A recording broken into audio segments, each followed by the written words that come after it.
à cette édition spéciale du journal du 20h.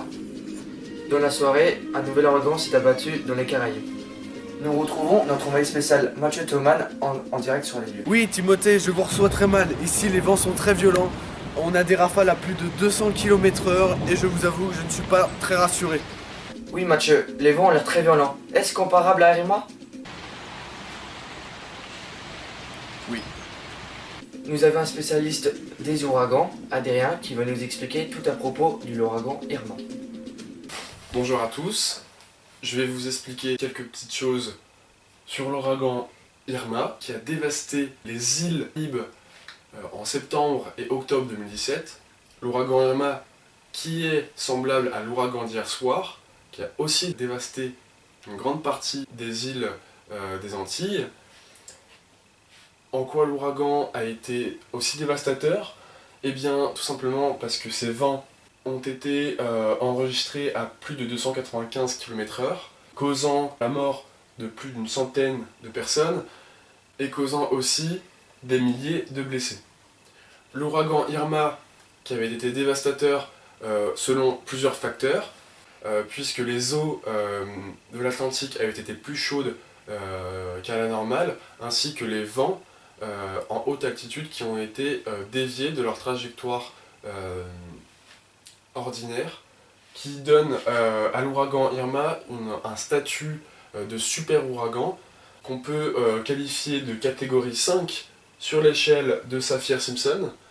Saffir-Simpson, cette échelle enregistre tous les ouragans de la catégorie 1, donc de la plus faible, jusqu'à la catégorie 5 à plus de 250 km/h.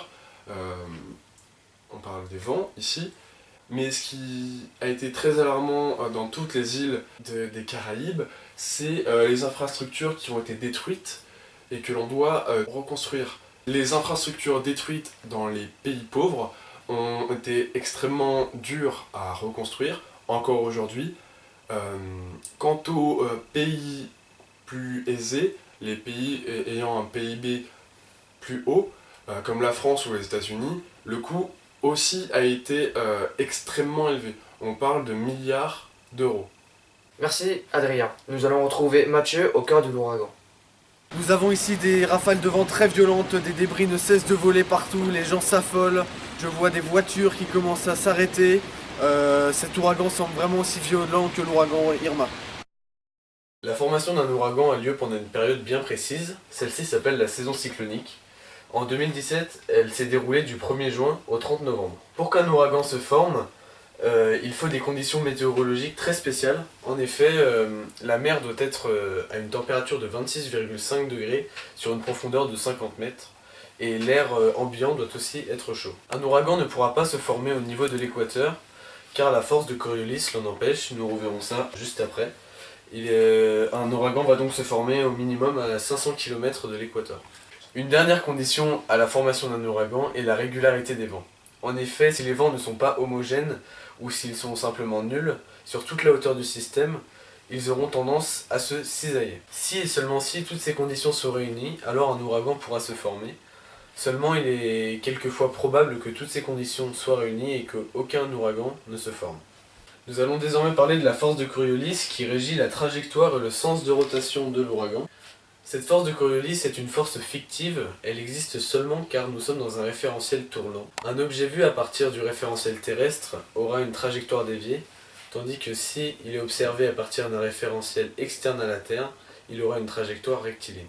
Ces conditions étant toutes réunies, un ouragan va se former de cette manière.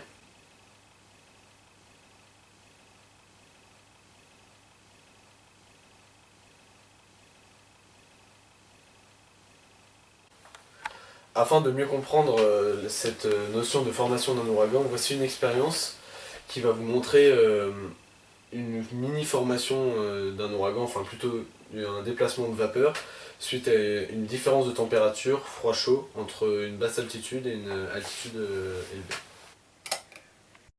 Nous constatons ici, grâce à la vapeur d'eau visible à l'aide de la lumière ainsi que de la craie que nous avons éparpillée dans l'air, que la vapeur d'eau tourne.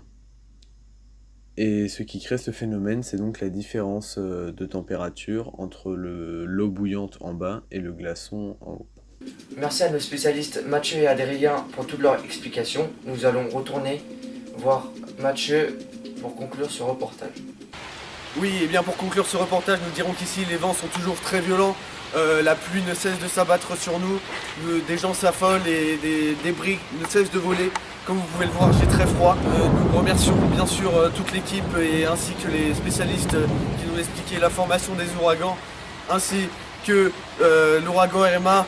Oh, que vois-je? Oh non, rendez les studios, l'antenne, non!